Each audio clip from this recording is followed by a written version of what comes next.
And Away actress Jessica Falkhout and her sister Annabelle are fighting for their lives after a horrific Boxing Day car crash which killed both of their parents. Lars Falkhout, 69, and his wife Vivian, 60, died after the crash at the Princes Highway at Mundayong on the New South Wales south coast yesterday. Jessica, who played Hope Morrison in Home and Away, and her sister Annabelle were then airlifted to hospital, both in a critical condition. According to 9 News, Annabelle, 21, remains critical at Liverpool Hospital while 28-year-old Jessica is at St George Hospital, with family members at their bedsides. Their car was reportedly involved in a head-on collision after another driver crossed over to their side of the road. A fire then incinerated both cars before the sisters were pulled free by other motorists. The bodies of the parents were only identified thanks to dental records because they were so badly burned,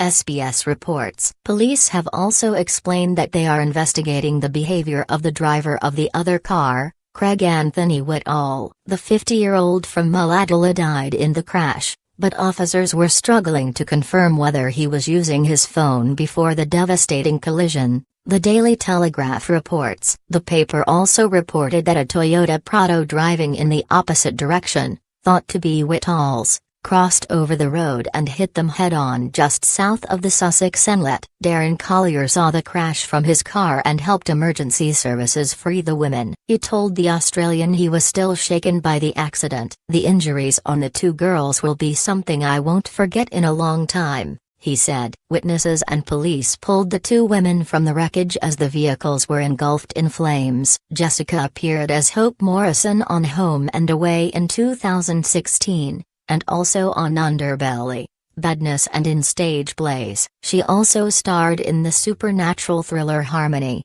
set to be released in 2018. According to her profile on the National Institute of Dramatic Art's website, Jessica has featured in television commercials and in guest roles on Australian television dramas. She successfully auditioned for Nida in 2012. And had also worked in the production department at Channel 7 and for Carnival Films. NSW Police Chief Inspector Phil Brooks said the holidays were meant to be a time of happiness, but sadly for many this has resulted in tragedy. Police said the crash was caused by one car being on the wrong side of the road, according to the ABC. They visited the family's home in Ryde, northwest of Sydney, but after finding no one there tracked down extended family members. The NSW state road toll is now at 21, and police are warning drivers about fatigue and complacency while behind the wheel. Chief Inspector Brooks said complacency was primarily to blame for the deaths. A 25-year-old woman hit a tree with her SUV near Turkey,